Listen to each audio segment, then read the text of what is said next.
really ruining my hair. You look fine. Okay, well, Panda is now part of Google's core algorithm. It's no longer possible for users to select a preferred location for their Google search results. And Twitter have removed their share counts and are allegedly considering 10,000 character tweets. All that and more in This Week in Organic, episode number 31. This Week in Organic. Live from London on thisweekinorganic.com. Broadcasting live on Blab, you're watching This Week in Organic, the weekly show that debates the ramifications of the latest SEO and content marketing news. Sign up to watch the next show live at thisweekinorganic.com. Hello and welcome, I'm David Bain, and each week I'll be joined by some knowledgeable, opinionated folks to discuss the latest happenings and anything that impacts organic traffic. And as for you in the live audience, get involved. Click on the Tell a Little Bird button or tweet button, whatever it's called now, and share everything with your friends if you can. And of course, interact in the comment section. It would be good to hear from you, and we'll try and interact as much as possible with you, read any comments out. But let's find out more about today's guests, where they're from, and what's caught their attention this week. So starting off with Dawn. I'm Dawn Anderson. I work as a consultant in SEO, specialising in SEO from Move It Marketing. And the thing that has caught my attention this week is obviously lots and lots of fluctuations last weekend. And obviously they confirmed as not Penguin on Monday. And all the crazy soap style chatter in SEO this week. So yeah, and obviously the Panda being part of core, that was a really exciting write-up that Jennifer Slegg did.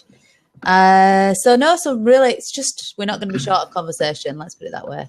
Absolutely, yeah. There's some weeks, well, to be honest with you, I haven't struggled with the conversation any weeks. There's always so much happening, certainly, but this week seems to be where Google have done a lot of things. So that'll be certainly very interesting to expand on. Bit mad, yeah. And also joining us today is Joy Hawkins. Joy, thanks for joining us. Thanks, David. My name is Joy, and I'm from Toronto in Canada. And I guess the things that particularly caught my interest, the algorithm update last weekend actually definitely impacted a lot of our clients in a good way. I work as a consultant and mainly focus on local SEO, so all the kind of small businesses and we work with in the United States and Canada. And I think I'd probably also say the Google removing the location setting for search results has also impacted us a bit, obviously, given that we're huge with the local SEO aspect.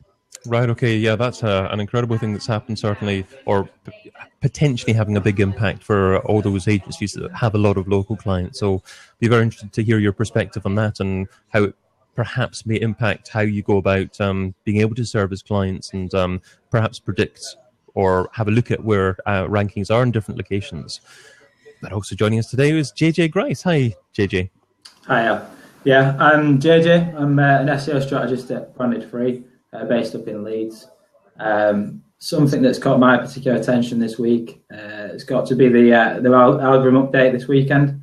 This past weekend, as well as that, all the confusion around Panda, whether or not it's real time, whether or not it's part of the core ranking algorithm, all the different speculation that came with that. Sort of got a bit of clarification about it over the past couple of days, but yeah, quite an interesting conversation this week. Absolutely. You mentioned Panda there, and that's our topic number one. Panda is now part of Google's core algorithm.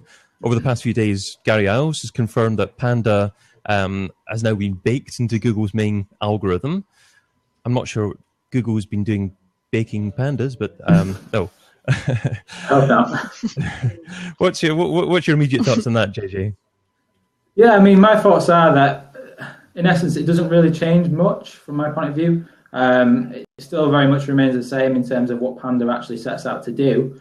Obviously, the real-time factor, whether or not it is real-time, they've since said it isn't real-time, but if it does turn into a real-time algorithm, it's much more important to make sure that your site has quality content on it.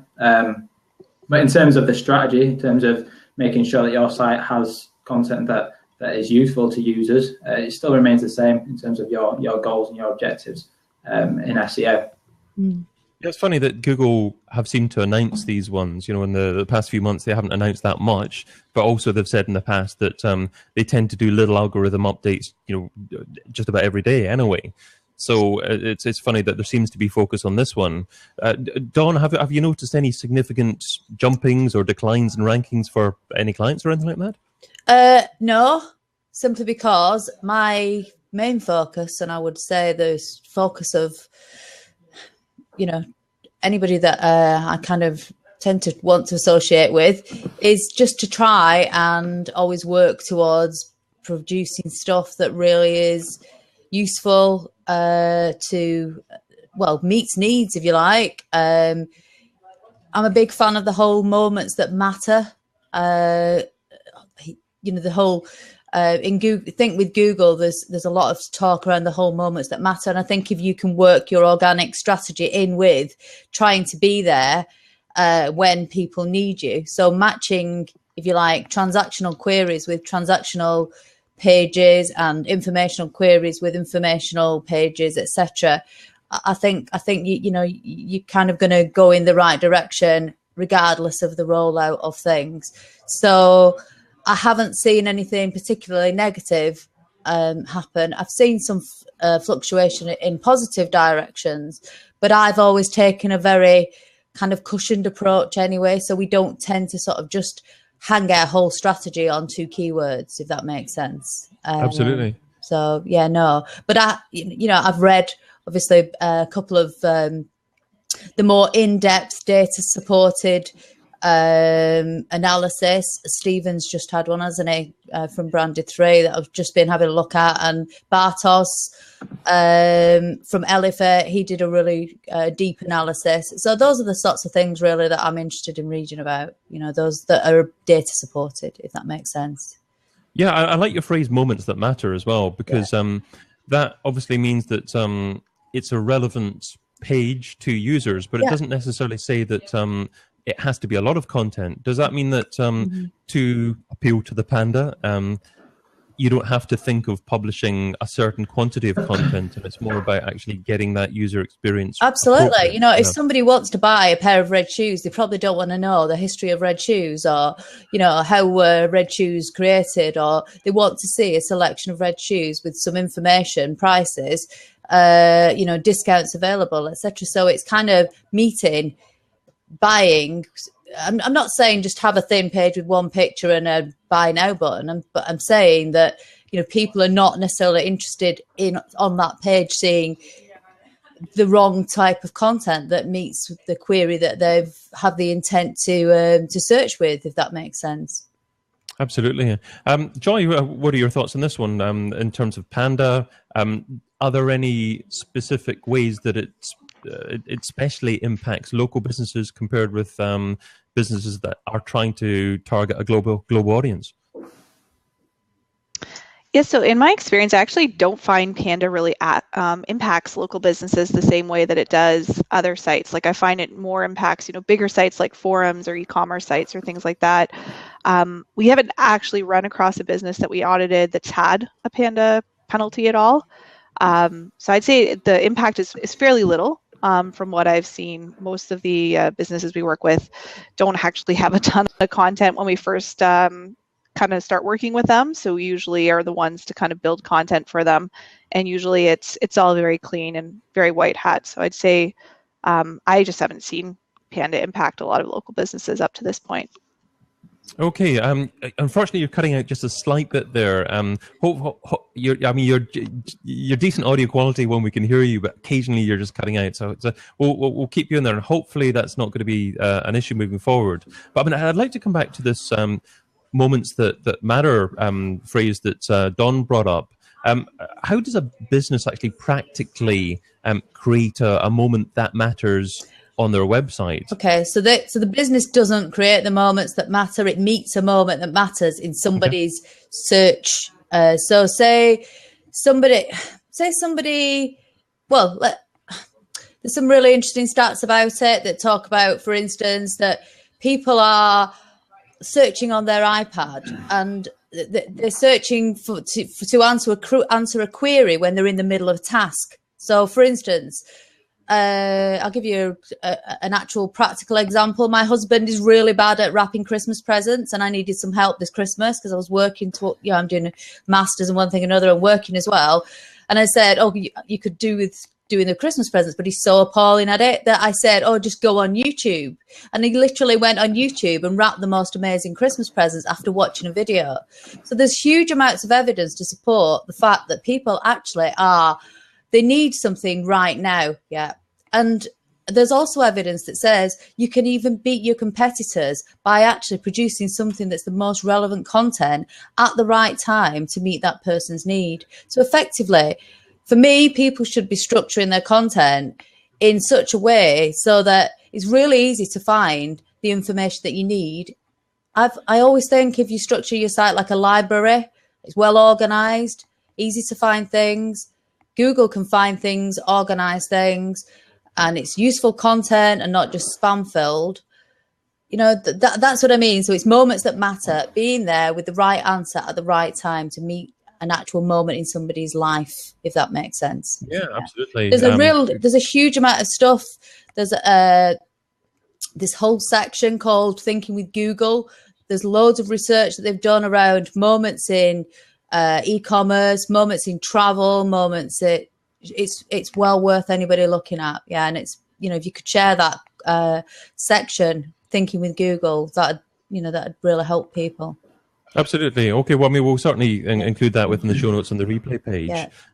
JJ, so with regards to Panda, is there any specific advice that you can give businesses if they're concerned that maybe they have too much content on their sites in terms of determining what content is relevant and appropriate and what to do with content that that business thinks that, well, perhaps it may be being targeted by Panda?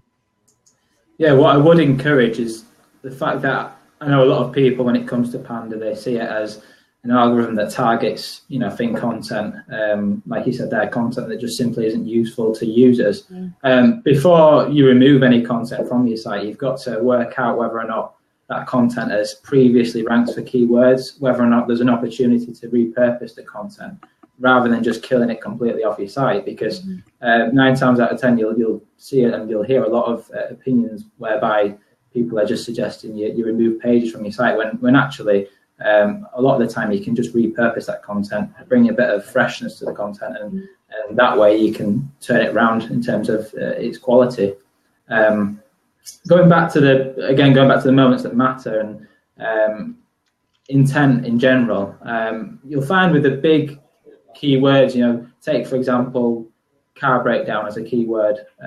That keyword can have multiple intents, and usually you'll find that the sites that are ranking well for that really highly searched for term are serving multiple intents, and they're trying to satisfy as many intents around that keyword as possible. Yeah, it's not simply a case of drawing up a page of contact form and you're applying for breakdown cover. There's many different topics that you can cover around that subject, and that will aid your SEO performance.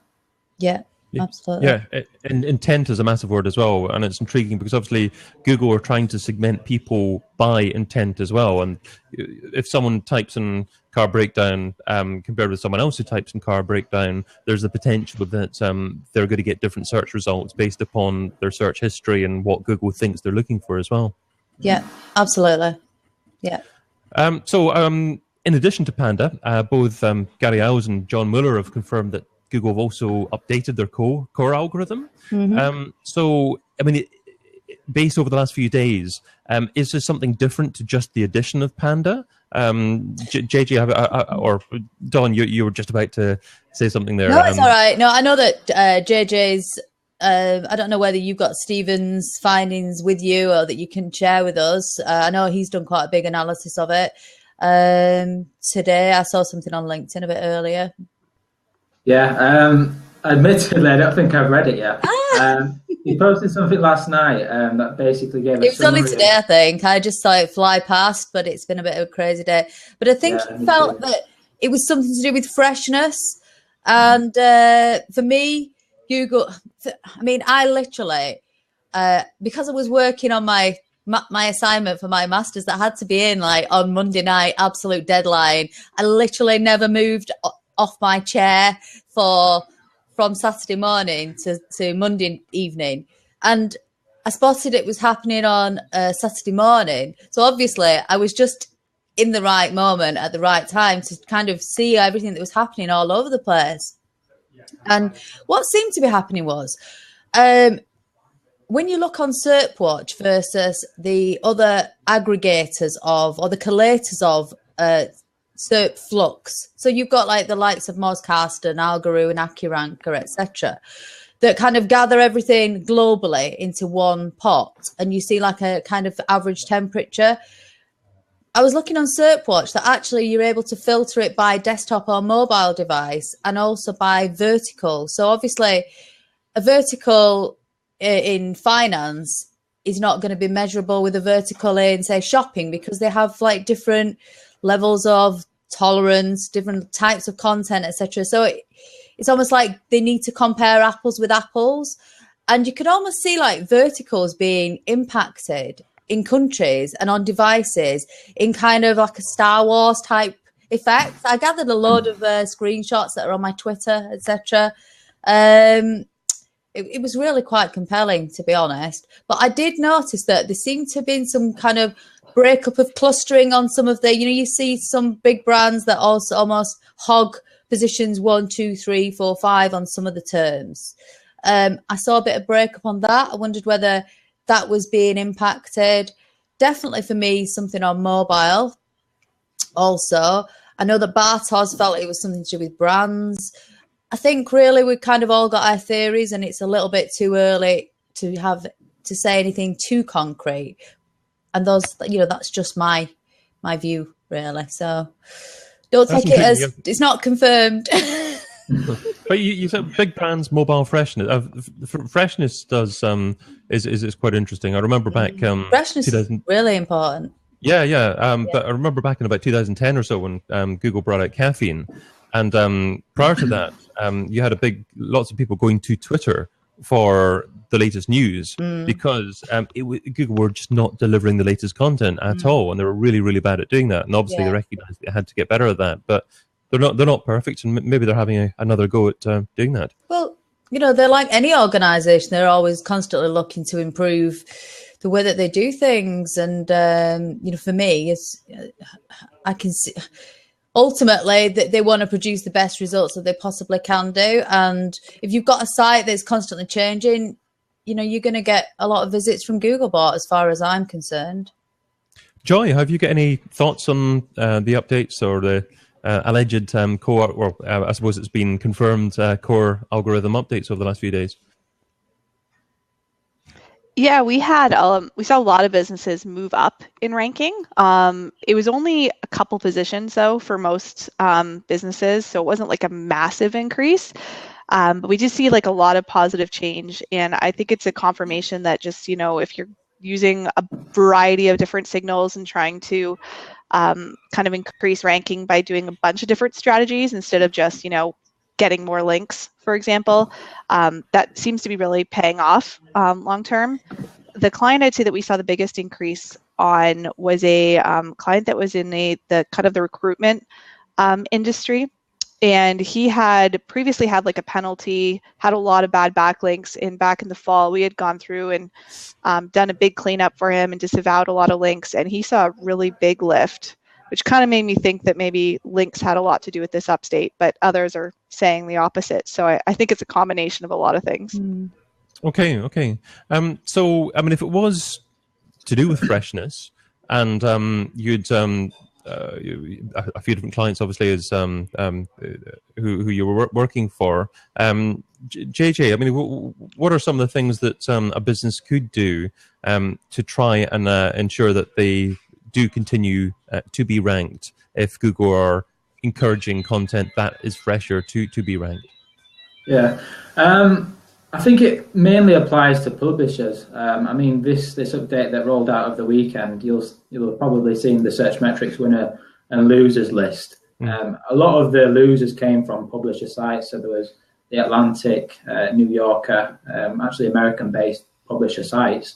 And some of the drops that they saw were for brand terms, so things like Netflix and YouTube. And previously, prior to the update, they were ranking, some of their articles were ranking for Netflix, but they were older articles that probably weren't applicable to somebody actually searching for Netflix. It didn't really give a lot of detail about the brand itself. It wasn't a sort of a recent news story, it was an old news story. So what's replaced that is publishers' articles that are more relevant, more sort of tied in with the actual brand and what's going on with the brand's activity.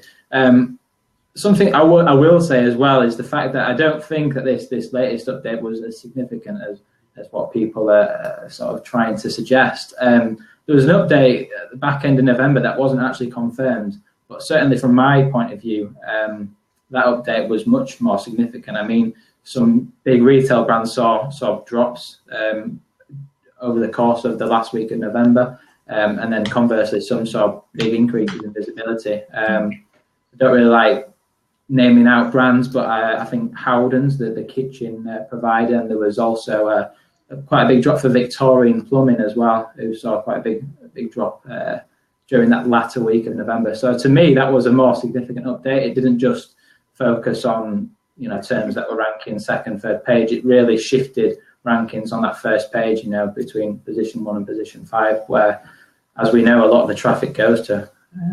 But yeah, it was interesting to me that there's a lot of talk about this core ranking algorithm update this weekend, but yeah, I think that one sort of fell by the wayside, the one in November, but it was a significant update in my opinion. Too close to Christmas, maybe. Yeah, potentially. JJ, sorry, do you think that may possibly, I mean, from my estimations, the UK didn't get hit anywhere near as much as some of the US sites. We seem to kind of get away with it, really. Yeah. Overall, there was an awful lot of chatter that a lot of UK sites didn't really get anything huge from it.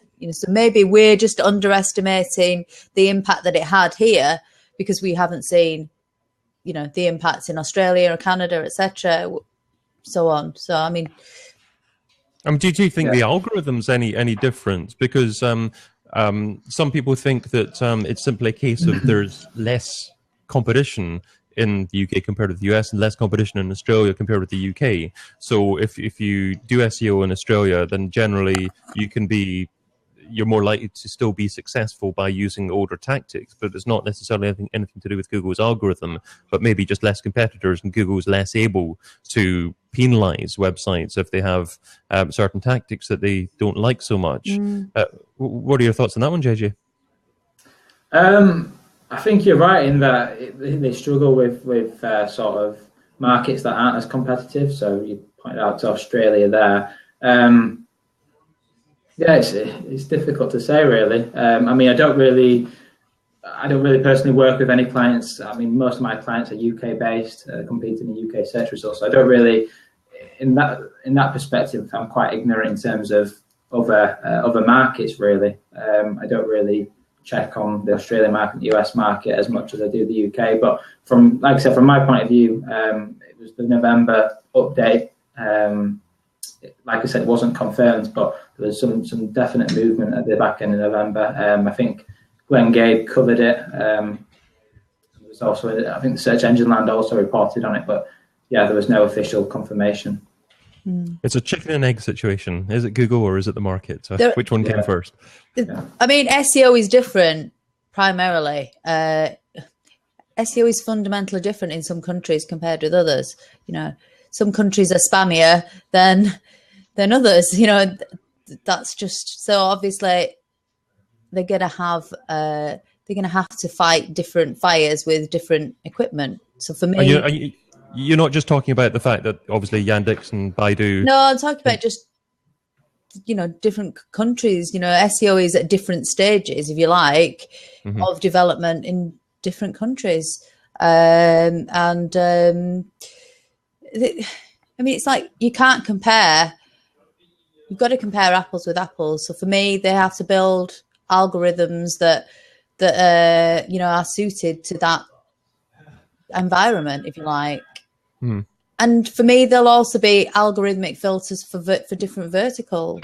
You can't compare a charity vertical with home insurance, for instance, because one is like massively, competitive and well thought from an SEO perspective, and the other one is not necessarily so, less competitive, as JJ said.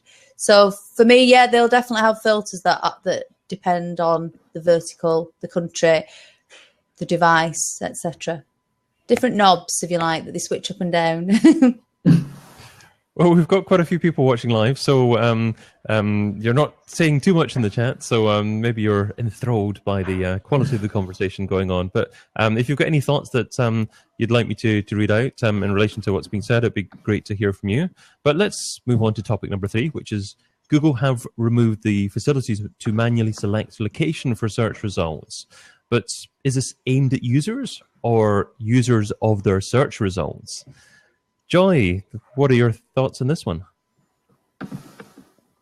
Well, I think Google removed it because it's a feature that probably only us as SEOs use. I mean, I don't know too many friends that use that feature, and I've been finding a lot of the changes Google makes, they don't really care about what's convenient for SEO companies, especially those of us in local, as they're trying to always make things more difficult for us. Being in Canada, most of our clients actually are in the US. This feature didn't even work for us anyway, because you're restricted to selecting a city in your own country. So we could never use it to view search results for people that we were looking at in the United States. So I've always kind of defaulted to the ad preview tool, which works fine. It didn't used to be accurate. About a year ago, it would actually show you different results than what you would normally get. But lately I found it's very accurate, and you can toggle between mobile and desktop, which is really nice. And that's also accurate because you'll see very different results depending on which one you're looking at. And you can narrow it down to the zip code too, which is kind of neat. So you can either select a city or a zip code or a state or whatnot. So that's kind of my default, but the only disadvantage I would say is that you can't click anywhere. So because it's like a view only screen, it's kind of annoying if you want to see, for example, who's listed 4th in the 3-pack, and you try to click more results, you can't do that. So the workaround there is there's a setting in Chrome that you can use. There was an article on Search Engine Land that came out, I think either this week or last week, that explains how to use it. And that's kind of a longer way to get the same thing if you want to be able to actually click on the results. So you mentioned the ad preview tool there, Joy. Does the ad preview tool accurately reflect organic results as well as the ads themselves, yeah? Yes, it does. Okay. That's great. Definitive answers are great. That was good. JJ, have you had any impact from Google taking this functionality away from their search results? Does that impact you as an agency or your clients at all? I think what it has done, it's actually sparked the conversation in terms of localized results. Previously, before this feature was removed, when we're rank checking and what search metrics brings back an SEMrush, they'll bring back a set of ranking results from a UK search result. So it's not actually specific to any location, as far as I'm aware. And now that feature's been removed, it's sparked a lot of conversation with our clients in terms of them wanting to see more ranking ranking movements for localized results specifically. So if they're operating in a specific city, they want to see where they're ranked for search terms in that particular city. So I think it's good that it sparked the conversation. I think as SEOs, we do need to be looking at it from a local level in terms of when we are reporting on rankings rather than a UK search result, because ironically, not one user actually sees the generic UK result. Google geolocation now, so they know where you are. They'll serve you results based on your location. So those rankings that you see in search metrics, some of them, that for the most part, they are quite accurate. Some of them do sort of mirror what you see locally, but ironically, not one user actually sees the generic UK search result. It's all location based now. Those rankings that you see in search metrics and analytics SEO and other good SEO platforms, absolutely, yeah. So. That's the one. And Don, do you think the average user is actually aware that there are so many different search results that their friends may actually be seeing for the same query, or is this just something that the average user just isn't aware of at all? Yeah, I don't think the average user is aware of it. I think SEOs that are aware of it more than anybody else, because obviously it just makes things a little bit harder for us. And I don't even think clients sometimes are aware of it. There is kind of this obsession with ranking for, X, Y, and Z for X query, but they don't always realise that if somebody's been on their site before, they're likely to rank higher for that because somebody's browsed onto that site, etc. And it's the same with local. So no, I don't think the average user is aware of it, and I don't think a lot of clients are necessarily aware. Yeah, but it's just us, and everybody in digital. We're aware. Just us. We think that, or we assume that everyone else probably knows more. Yeah, we do, don't we? We think everybody else knows the same things as us. Absolutely. Well, coming up, we're going to be talking about how native advertising is blurring and paid and organic lines, and discuss what Twitter are up to and how that impacts social media management. But first of all, it's good to see a few thoughts going on in the chat there. We've got Tony saying, good to hear Don's thoughts. He has no mic or camera at the moment, but can't take part. Well, Tony, you'll have to email me your details. I'm sure we can arrange for you to participate on a future This Week in Organic. And that goes for anyone else listening as well. If you have a reasonable SEO or content marketing opinion, a background, then you're more than welcome to take part in future shows if you'd like to. So but thanks all for interacting. But moving on to the next topic, which is topic number 4, and that is, of course, in relation to how will native advertising impact content marketing. Native advertising, of course, means that the host of a show or the writer of a blog advertises a product as part of the core content discussion. Here on TWiO, we like My Brand Coffee. No, something like that. Is native advertising something that we actually encounter as people that are involved with content marketing, though? Dawn, is that something that you're much aware of or have much of an opinion on? It's not something I tend to sort of focus a lot on SEO and kind of just digital, really, versus native advertising as such. So it's not an area I profess to be an expert in, if you like. Are you kind of talking about when something just pops up in the middle of... Well, more as part of the conversation. I mean, podcasting is becoming more popular. These kind of events, blab events, are becoming more popular now as well. And quite often on a few different shows, you've got adverts that are read by the host and kind of integrated into the content. And the same can happen with blog posts as well. You've got products or services that are actually talked about with the content, and it's quite hard sometimes to decipher what's paid and what's not. Yeah, absolutely. And I think even from a kind of a digital perspective, I think I saw something recently that showed how they were actually using, I think it was augmented reality, to change the actual native products that were in a fridge, I think it was, something like that. So things were being adapted according to who the target audience was. Does anybody remember seeing that? I've seen movies or programs that have been altered to have things like buses go past with an advert in the background. No, but I think this was more talking about in the future and things that they're developing right now that actually have, for instance, a fridge. Somebody opens the fridge in a podcast or whatever, and the fridge is filled with X brands, and the brands can be changed digitally depending on the brand that's actually doing the sponsoring of the podcast. So I think that there's going to be an awful lot of, if you like, jiggery pokery that's real personalized advertising. A phrase that my grandma likes. I think there's going to be an awful lot of stuff like that, and it'll just get more and more creative so that it actually begins to be woven increasingly into like the background. I mean, obviously there are legal compliances that advertisers need to adhere to, disclosure, but I think I don't know. Sometimes they're a little bit on the edge. Yeah, again, this is something that the average user probably won't really be aware of. Yeah, no, when they're consuming absolutely. content. Yeah, and I think we're starting to see that sometimes on, on blogs that have like really small sponsored content or that kind of thing. JJ, do you have much involvement with working together with paid at the same time, or from your focus, is it just SEO or organic that matters? Yeah, I mean, that's essentially what my background is in. Like Dawn, I don't profess to be an expert when it comes to paid and native advertising. I think when you sort of weigh the two up, native advertising versus content marketing, I know the two are becoming quite blurred and people often see them as the same thing.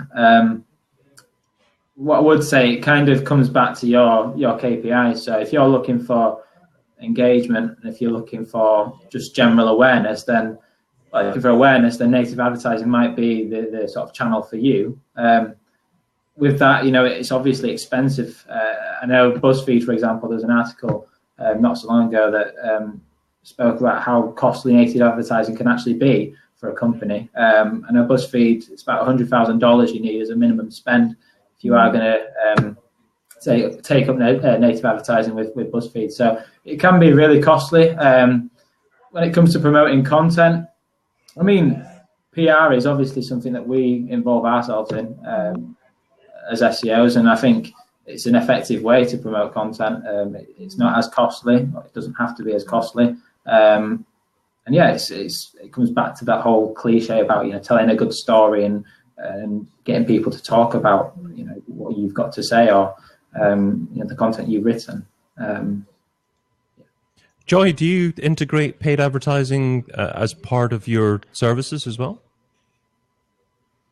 Yeah, almost all of our clients have both SEO and some PPC efforts. Does really well for small businesses, especially those that are looking to get leads right away and aren't patient enough to deal with the slow progress of SEO. I know when it comes to native advertising, I'd say for small or local businesses, Facebook comes to mind. They seem to really dominate in that aspect and are getting really good at showing the right ads on the news feed to the right people.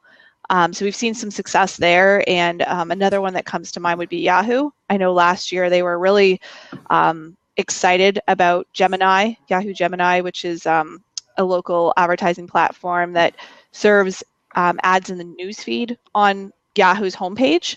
So it's kind of, I don't know how I feel about it, because when you go to Yahoo, it's not really obvious that what you're looking at is paid. It almost seems like it's not, but I've seen some good results from businesses that have used it as a marketing tool. So I think it is working. I just don't know how long it would last once users catch on to the fact that those are ads and not actually articles.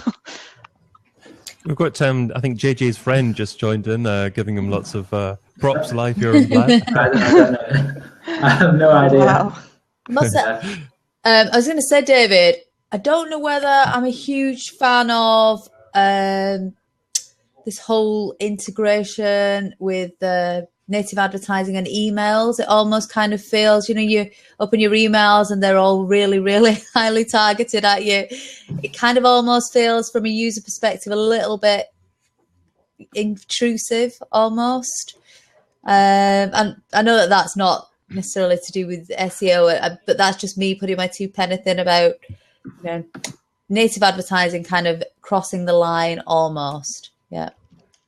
I think the level of personalization that a user is willing to accept changes as time goes by, and they probably get more comfortable with it. So it can't all happen suddenly. But I mean, you talked about email there, and that's a vastly changing area. And 2 or 3 years ago, it was all about just sending the same message to everyone, and now with different marketing automation tools, it's just possible to be so personalized. I'm talking more about ads that appear in above your emails. Okay, all right. So like in Google, email's been read before you actually read it. Well, that's what you agree to by having. Well, Gmail, I know. Yeah, I know. Being machine read. Yeah. Mm-hmm. So, just picking up what you're saying in relation to the fact that you tend to provide both paid and or organic services to your clients. Do you reckon that in the future your clients will be more likely to want consultancy services and actually manage things themselves? Or do you think there's always going to be a place for agencies who are going to be just providing the services on behalf of the clients, and the clients actually don't themselves want to know how things work like that?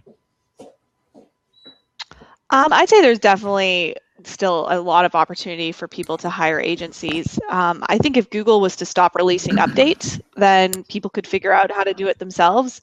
But like AdWords alone last year, I was blown away with how many new features and new things they came out with.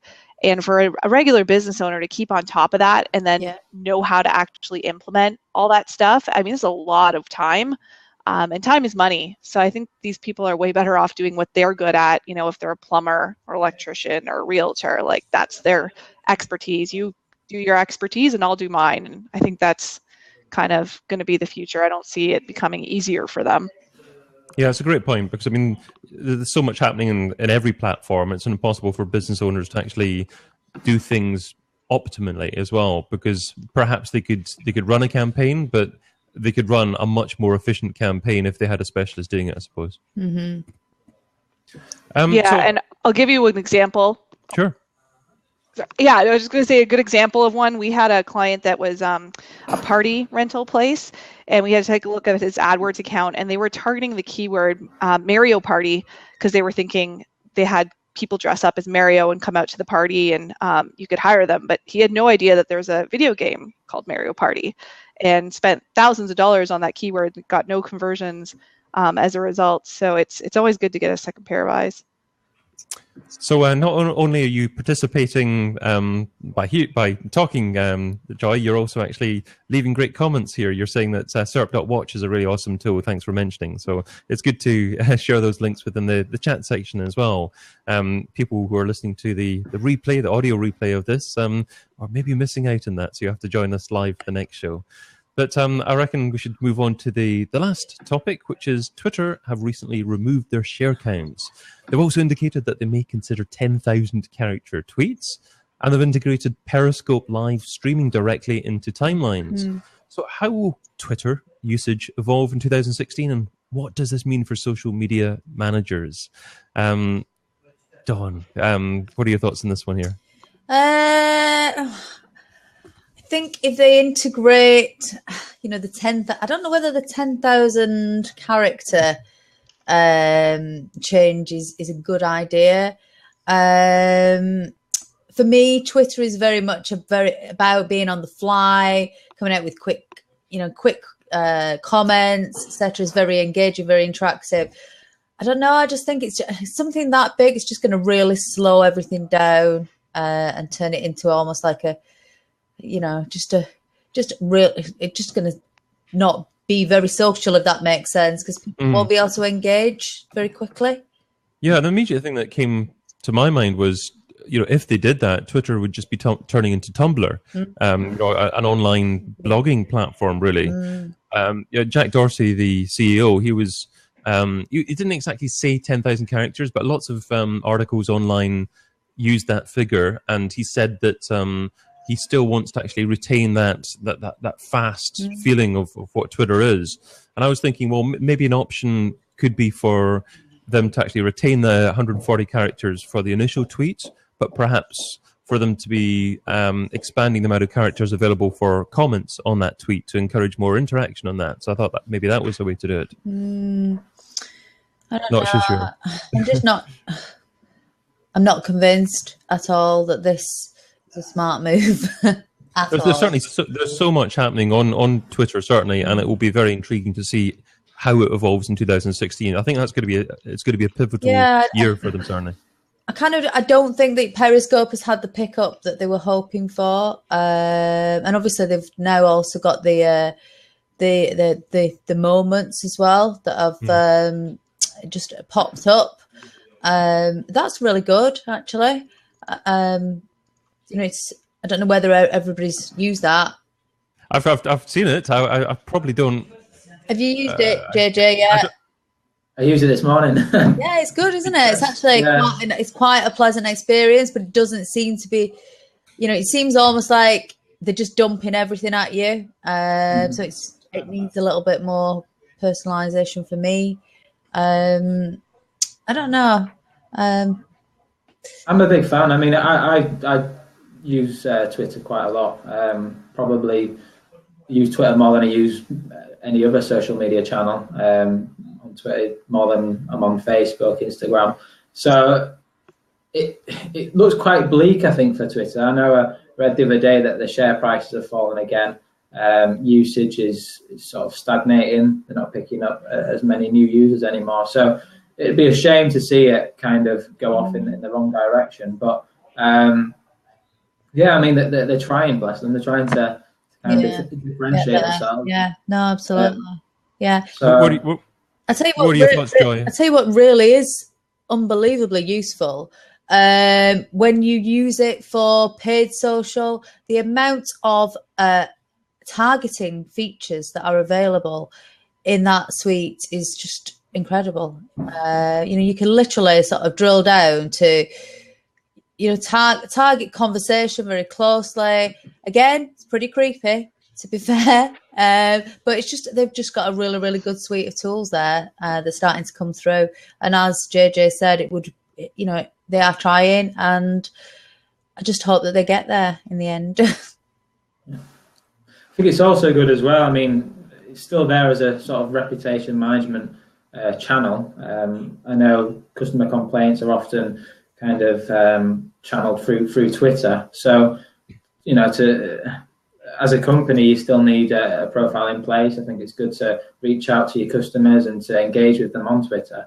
It's still an integral channel for them. So it's not going to go away anytime soon. I can't see it anyway, but it'll just be nice to see it sort of kick on in 2016. Yeah, and really start to come to fruition. Yeah, no, absolutely. Yeah. It's probably concerning that they haven't been profitable so far. Obviously, Facebook have certainly managed that, but then they've got to be able to be profitable at some point soon.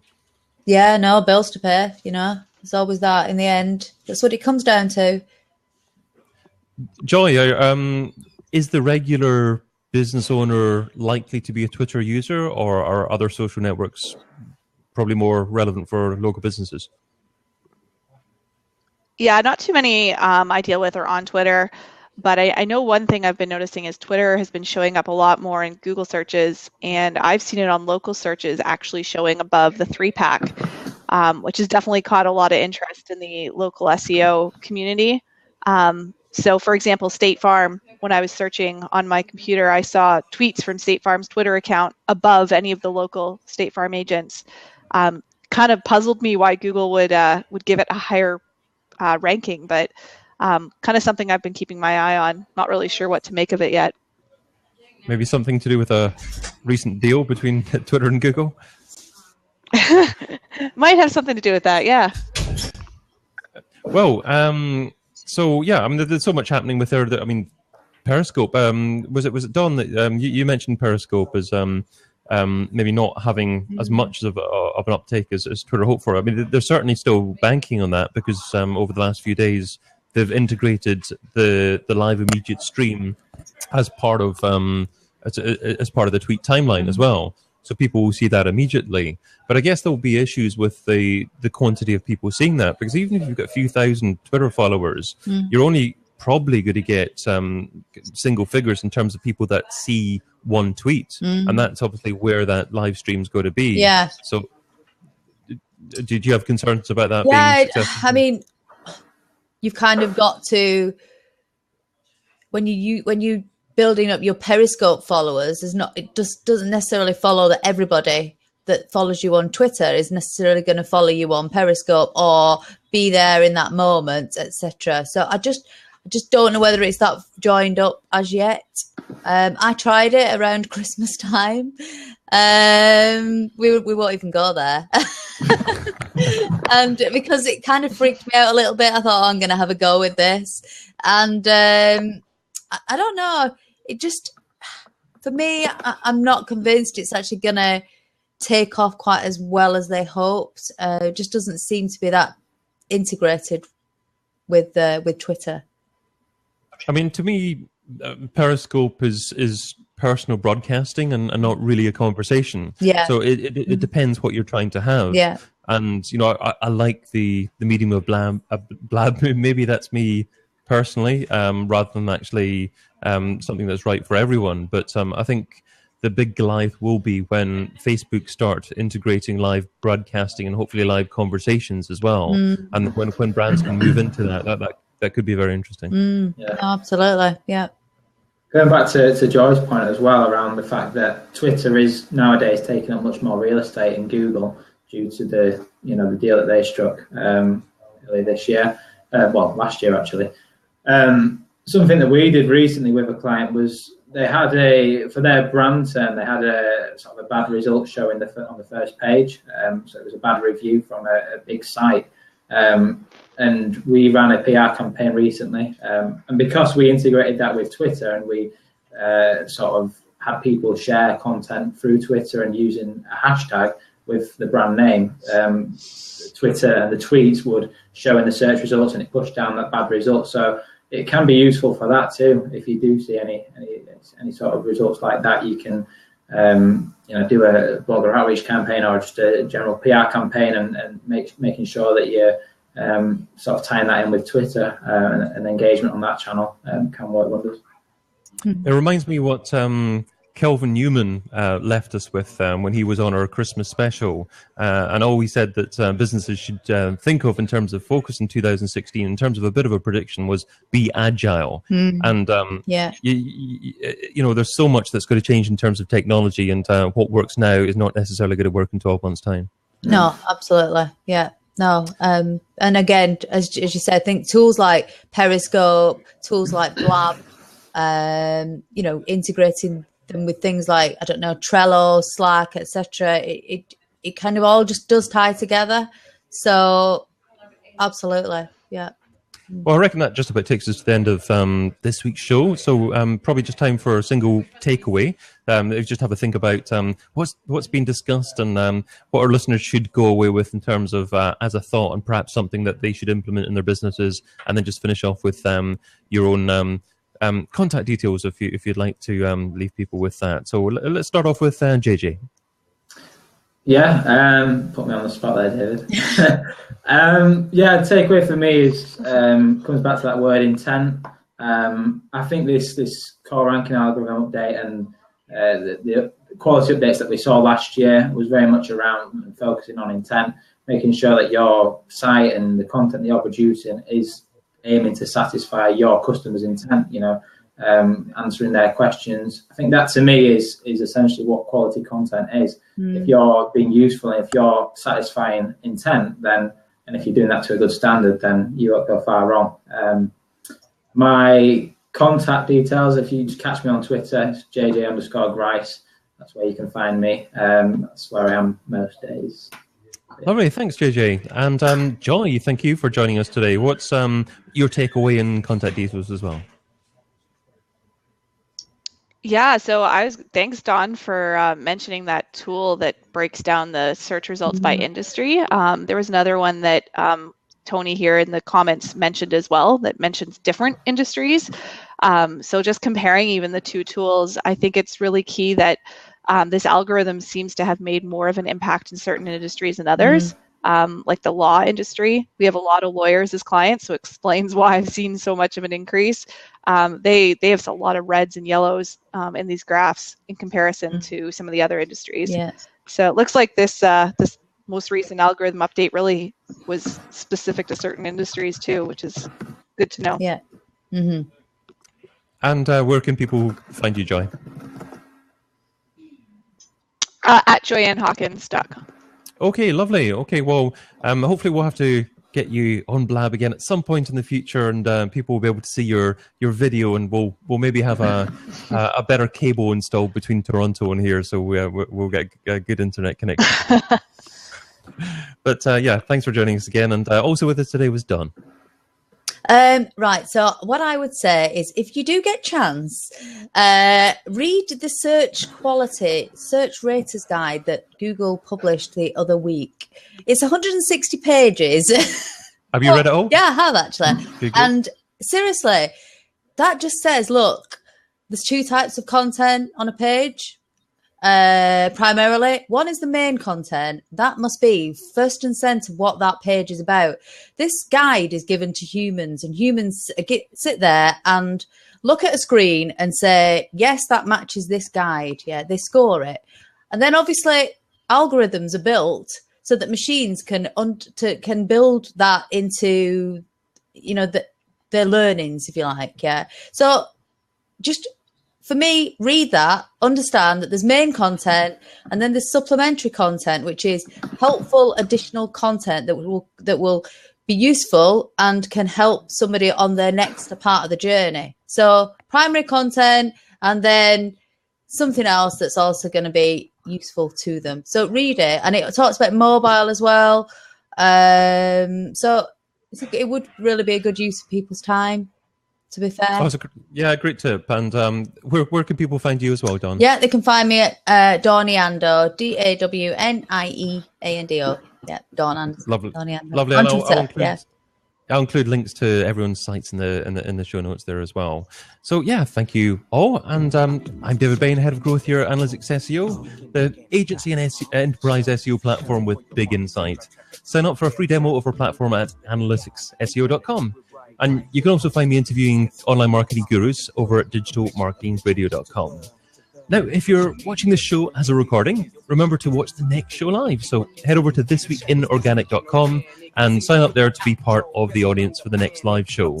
But for those of you watching live, we also have an audio podcast of previous shows. And again, you get the link to that if you just sign up to updates at thisweekinorganic.com. But until we see you again, have a fantastic weekend. And thank you all for joining us. Adios. Thanks, Don. Cheers. Thanks, JJ. Bye, everybody. Bye. Have a good weekend. Bye.